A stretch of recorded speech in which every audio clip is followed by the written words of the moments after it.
Hello there. Welcome back. Today on Daddy Rolled a One, I'm going to be doing a review of this book.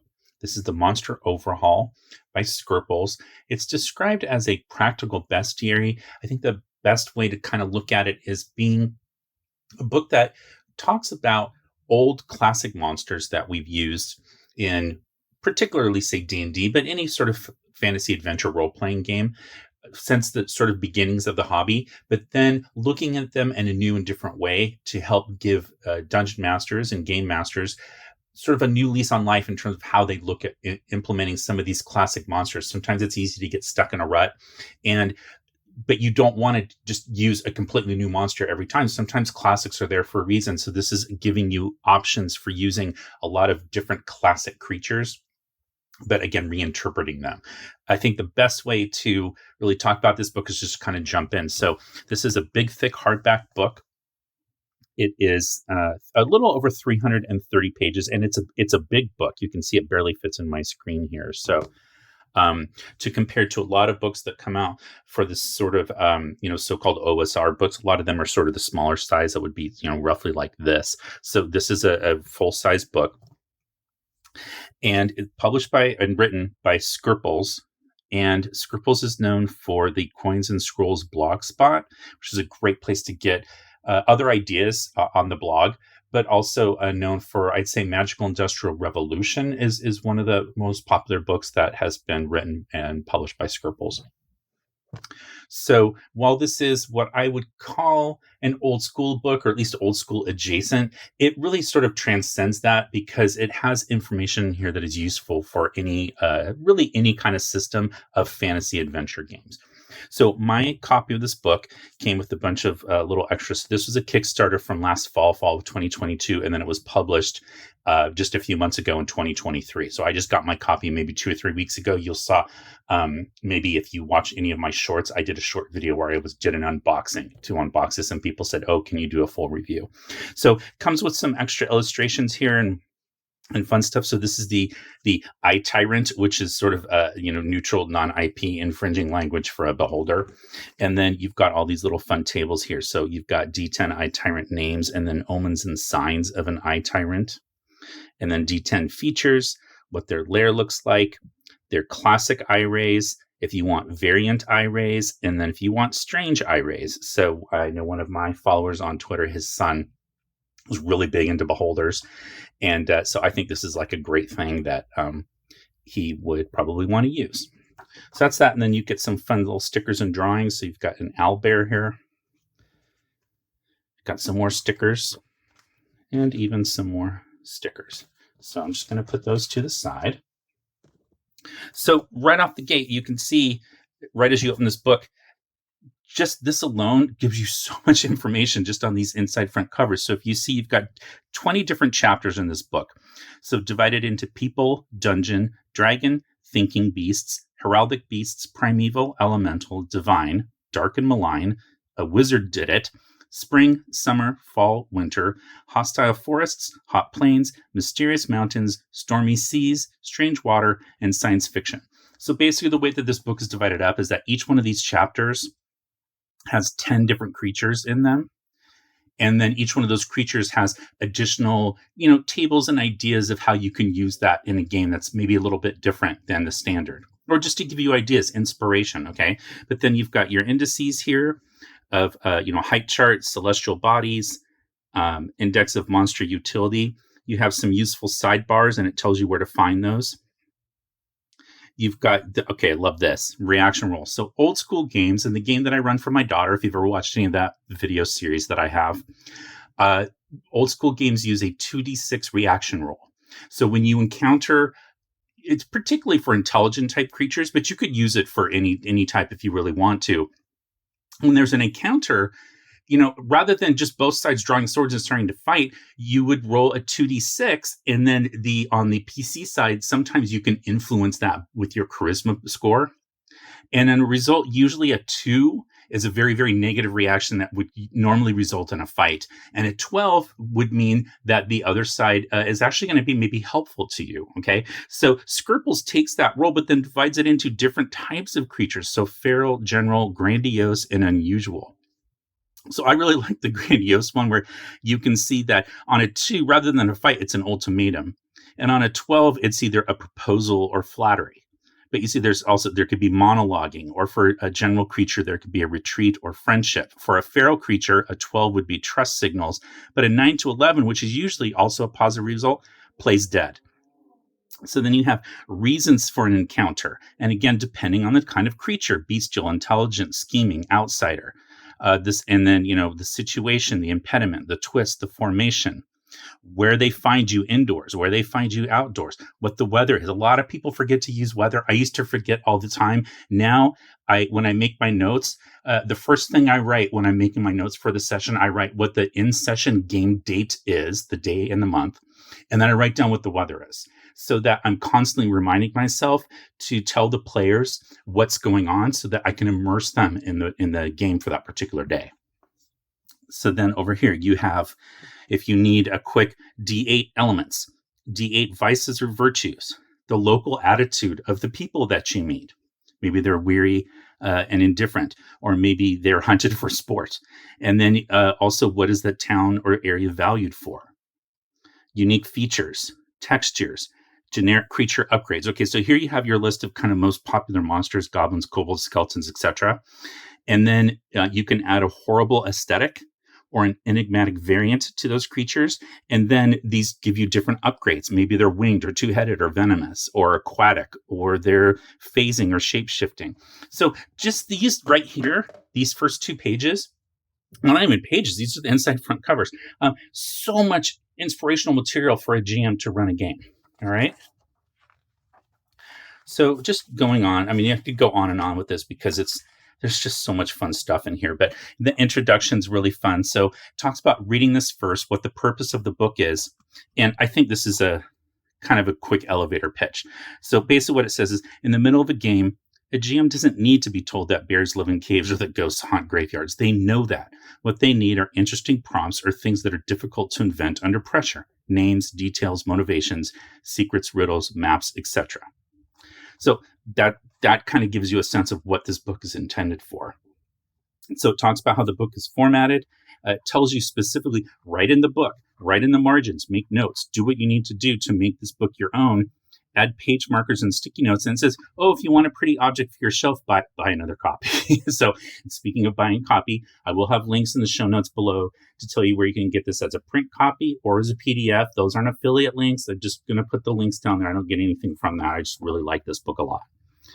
Then this tells a little bit of the philosophy of random tables. And I think this is really important because so many people, I'm sending the book down because it's a little heavy. So many people, I think, don't like the idea of random tables because they really don't know how to use them the proper way. So many GMs, I think a lot of them that are new to the game, script their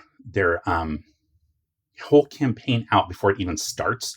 So they kind of know, and I had one of my best friends did this in a campaign. He had it planned for 13 sessions, and he knew ahead of time what was going to happen in every one of those 13 sessions. And we weren't going to go to 14.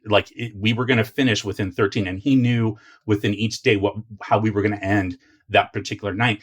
And to me, that is, and it took me a long time to come around to this kind of understanding. And that is a way you can play. I'm not saying it's wrong. I'm just saying, to me, that's more of a novel. That is a GM wanting us to play act the story that he wrote. And because of that, he ended up trying to sometimes kind of navigate us into certain areas that maybe we didn't really want to do. And if it didn't fit his story, then he had to come up with something really quick that usually was breaking rules of the game in order to get us back on what he thought was the track that we should be on. Okay, so that's fine. It's just I don't think it was really explained ahead of time, and we didn't kind of really understand that was the plan.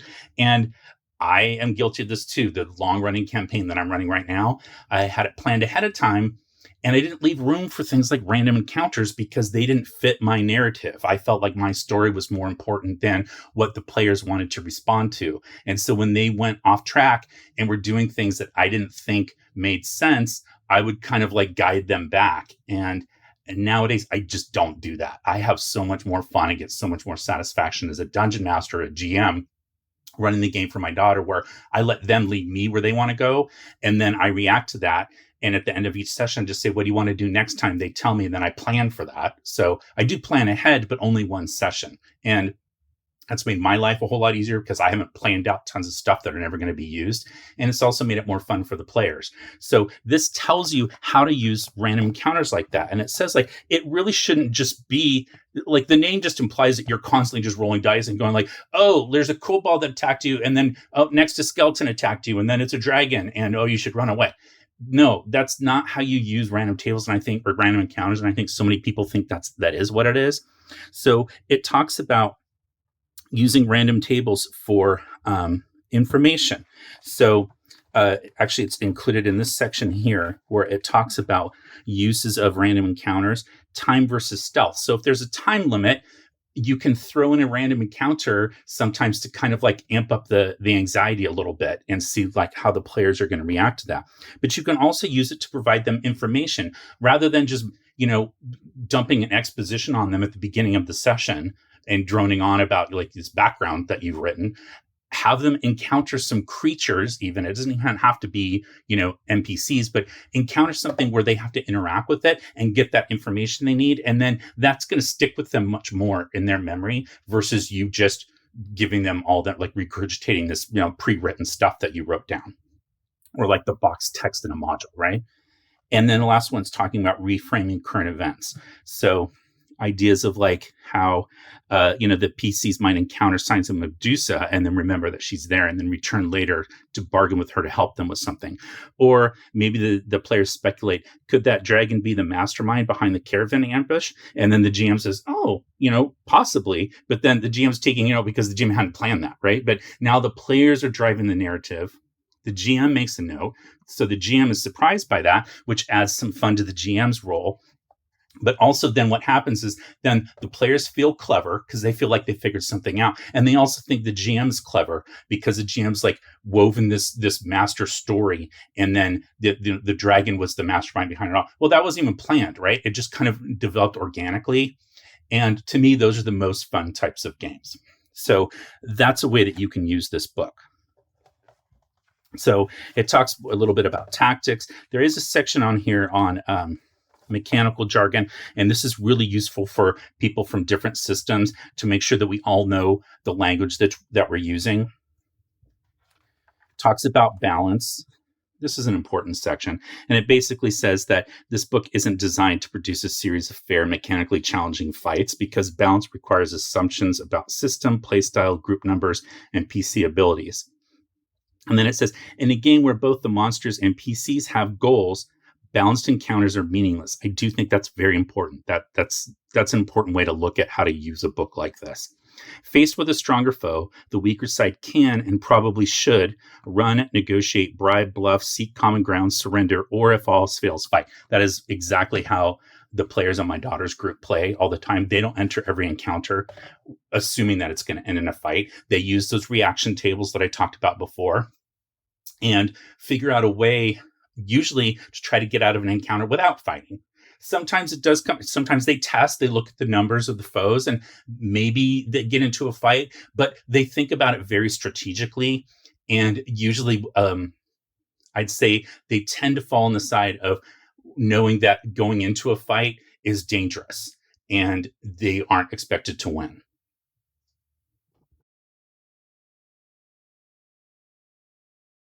Okay, so let's get into the meat of the book here after that. Maybe a long introduction, but I felt like it was important to kind of understand how a book like this can be used. So the first chapter is people. And again, each chapter is going to be broken up in basically the same format. So it's going to start out with kind of these tables that are sort of generic to this particular chapter. So this has like, they call them cross-reference omens, but they talk about some omens that you might see like burbling barks and yelps, clattering hooves, trumpets, and shouts. And then it's giving you a cross-reference encounter, which means this is going to be something from another book, or I'm sorry, another chapter. So in this particular case, it's a questing beast that's being pursued by some knights. So the knights are actually going to be in this chapter, but the questing beast is in a different chapter. And then, as another example, you've got mumbling, insults, list of obscure herbs, sparks of magic.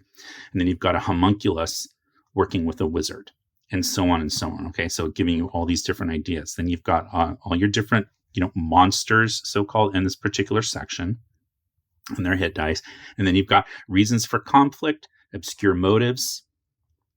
Okay, and then you've got some more omens and encounters here. So these ones are going to be only monsters that are specific to this chapter. So it's not going to do cross with a different chapter.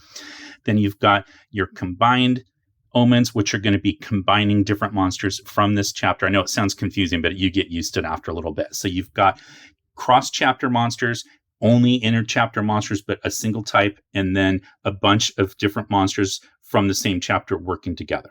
Yeah, so it makes sense. And then you've got where they find you, indoors, out of doors, and then a minor creatures. So, for example, you might have a small wild dog or sheep in the field, things like that, to kind of like help set the scene.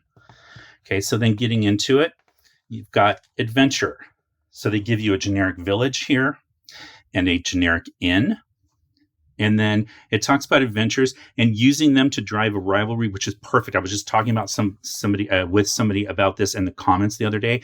But having a rival adventuring party is so much fun, and I have one in the game that I run for my daughter, and my players hate those rival adventurers. So, but you've got a vice and a goal for each type of adventure, or it could be for an adventuring group. Why are these adventurers here? And then a type and a subtype. So for humans, they could be regular, artificial, or beastborn. Or for elf, it could be high, dark, sea, or wood, etc. Okay, then you have D100 adventurers. And just so much fun stuff in here. A name, a notable feature, a skill, and then a specialty tool. I love some of these specialty tools. Rascally urchin hirelings. A belt of rare spices. There was one over here that was, here it is, masked obedient hirelings, or teleporting hammer, or surprise daggers. Just really kind of fun, creative stuff. And again, this is something you could use. You don't have to roll. Something comes up, they encounter adventure in the session. You weren't planning on that. You didn't have it written down. But right here, you've got a name, and you've got something that makes them unique, and you've got sort of like a feature and a skill. So this could be, hirelings right away, that they could hire somebody like this. And it takes a lot of the lifting off, or you could use it to plan ahead. Maybe you know that they're going to be going to hire a group of people. And so you just use these tables. And again, you could just pick if you want to. If you don't want to roll, you could find the name that's most, relevant to your campaign setting or the area that they're in.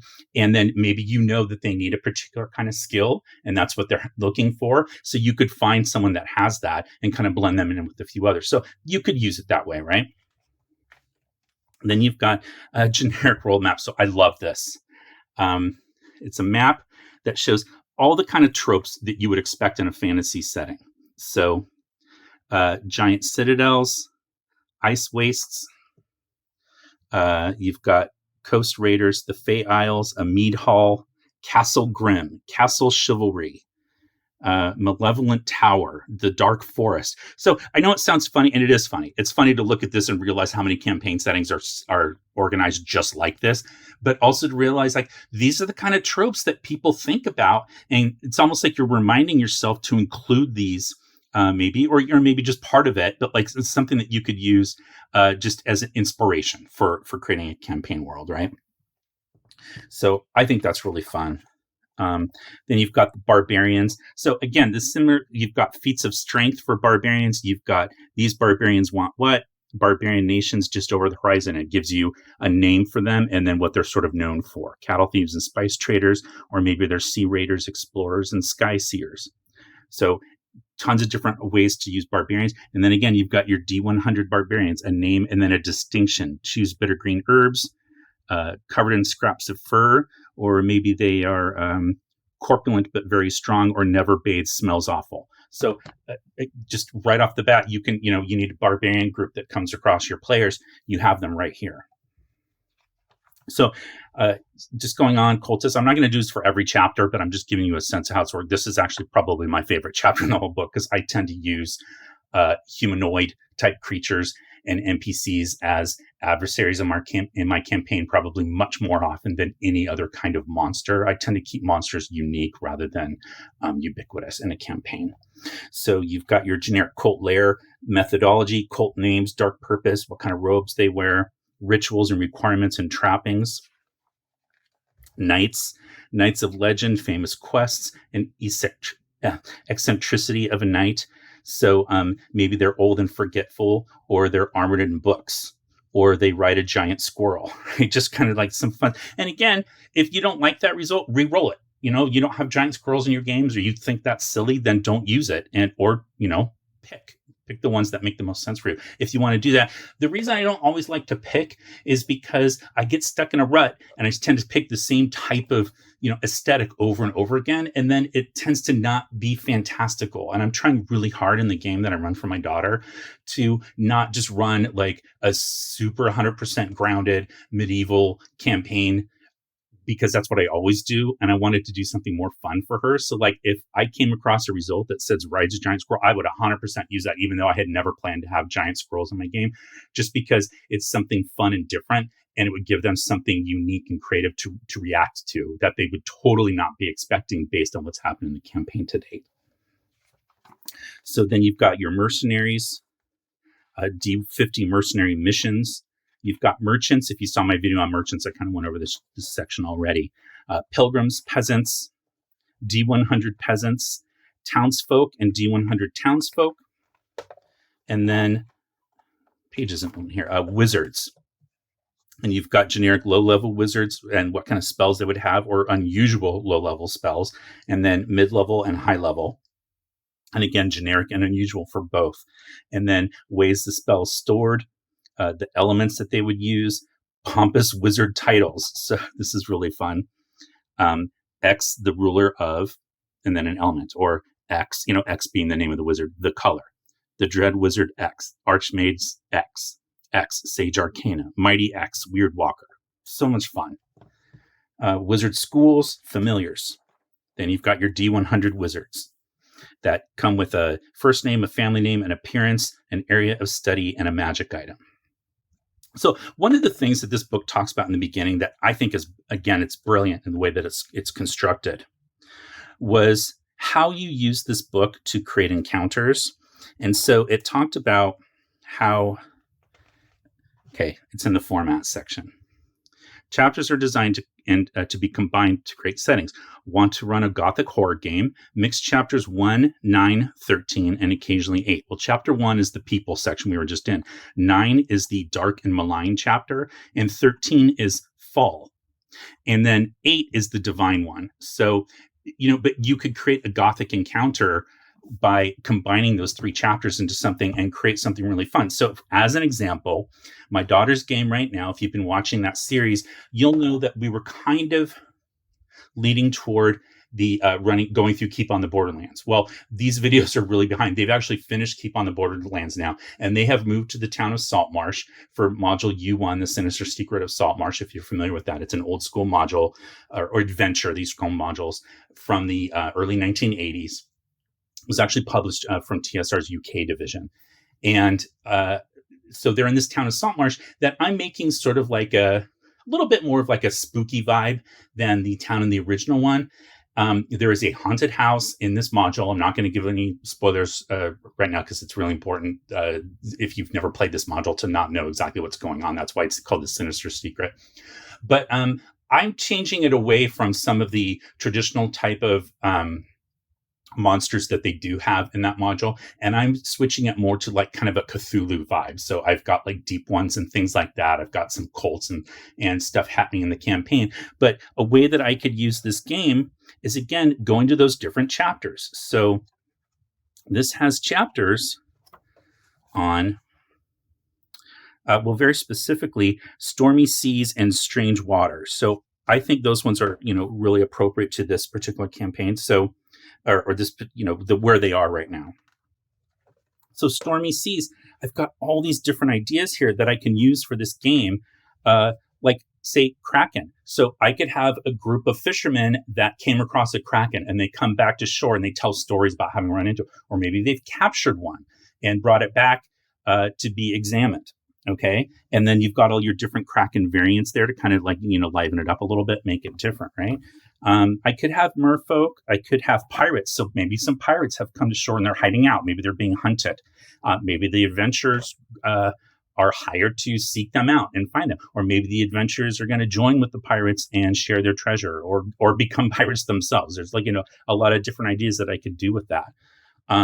You've got sea serpents. Sea hag, I think, is another fun one. So maybe they are hired because the sea hag is hassling local fishermen, and so the adventurers are hired to kind of help them take care of that, right? So now none of this is part of the module, but I'm trying to expand this, so I'm not just going through the module like encounter by encounter the way it's written. I'm trying to kind of expand it and make it a little bit different for the game that I'm running for them. So you've got seals, sharks, and whales. But then one of the things I thought fits in. So this is the strange water one. So again, I told you I'm kind of going for this Cthulhu vibe. So this abyssal fish fits right in.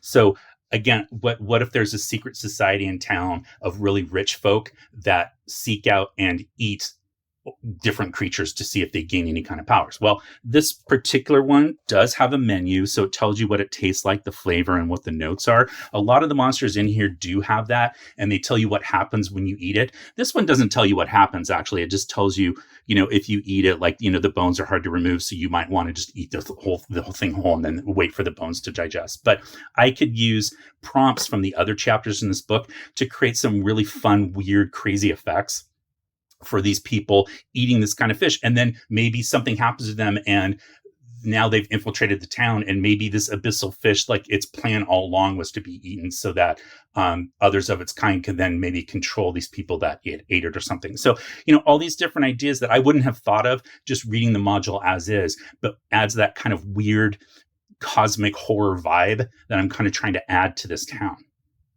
So just again, a couple of examples of how you could use a book like this. There's a science fiction section, which is really fun. You've got alien invaders and visitors and doppelgangers and robot hounds. So I think doppelgangers are a fun one. It's saying basically, using a doppelganger classic fantasy monster, but making it be from of alien science fiction origin. I've actually done that before in a game that I ran. We did pre-gen characters, and this is a series of one-shots. And so at the end of one of the games that we played, all the characters' PCs died and were replaced by doppelgangers. That's how that particular game ended. And so then we played another game, and I put it in the same world, and I signed pre-gens, and I gave one of the players a doppelganger that was one of the ones that had killed one of the previous characters. And nobody else knew except that player that that's who he was playing. And so he went through trying to pretend like he was somebody else. And then, when he got a chance, he would try to kill the other player characters. It was, it's a one shot. I wouldn't do that for a long running campaign. It was supposed to be like a fun sort of, Friday night goofy game. And they really got into it. But anyway, that is Monster Overhaul. So highly recommend you check this book out. Again, below, there's going to be links to where you can find this on DriveThruRPG as the PDF, or also where you can buy a hard copy. So also below, please leave a comment. Let me know. Have you used this book? How have you used it? Is there another book that you'd like to see me review? Let me know. Also below, you'll find links where you can join me on Facebook, Instagram, and Twitter. And you can find links where you can buy something from my shop, like a t-shirt, hoodie, mug, or poster, to just help support my channel. That's the best way you can support me right now, because I don't have a Patreon, I don't have a coffee, I don't have anything like that. So anything that you buy in my shop helps me keep the channel up and running. So also, if I could please ask that you like this video if you did enjoy it, and if you could subscribe to my channel if you have not already, and if you could share the video on your social media networks. That's the best way for me to grow my channel. So with that, I'd like to say thank you so much for watching. I really appreciate it. Happy gaming, stay safe, and I will talk to you next time. And now for the bonus content, what I was drinking and what I was listening to when I made my notes for this video. My notes this time really just consisted of me reading through the book again and looking at the parts that I liked the best and just kind of remembering what I wanted to talk about. So I didn't actually script it out this time. I think that's pretty obvious. Usually I don't script anything out. Sometimes I'll have bullet points. But in any event, what I was drinking while I was doing that was this. This is Lefroy. This is a Scotch whiskey. It's been around since 1815, so it is an old Scotch distillery. It's not the oldest one, but it is right up there. So this is from the Islay region. So that's how you pronounce this. If you ever see this word, it's not Islay, it's pronounced Islay. And the Islay Scotches in general tend to be the smokiest scotches, and they can be very, very polarizing. So I have a very good friend who really likes whiskey. He likes Scotch whiskey. He does not like this. He says to him, it tastes and smells like a tire factory was set on fire. So, it's very, very smoky, very smoky, and has some salinity to it. So a lot of people say, well, it tastes like Scotland. It's got that like sea salt kind of a note when you drink it. And again, it does have the very heavy smoke on the nose. And, but you still get like those, Scotch whiskey notes in here if you look for them. So again, I really do like it, but it's something that I drink in very small quantities. So as you see here, my glass is not very full. So listening wise, I was listening to this. This is Blue Note Reimagined. So I talked about Blue Note before, very famous jazz label. A lot of classic songs that you'd know come from the Blue Note catalog. This came out in 2020, and it's other people reinterpreting their songs, but done in kind of like an electronic format, I guess is a good way of putting it. So the song that I heard first, and actually the reason that I bought this album, was this cover of Rose Rouge, which was originally done by a French gentleman by the name of, I'm guessing you would pronounce it Saint-Germain. That's his stage name. His real name is, if I remember correctly, I think it's Ludovic Navarre. And I'm probably butchering that because I don't speak French. But he's sort of a one-man operation. And he sort of operates in this style. It's called Nu Jazz. That's N-U Jazz. And but they picked this song, and this artist here, Georgia Smith, sings. It's just gorgeous. It's very sultry, and I just really, really enjoy it. So it's very good music to listen to while you're doing something like making notes or reading to prepare for recording a video. So thank you so much. Cheers, and I'll talk to you next time.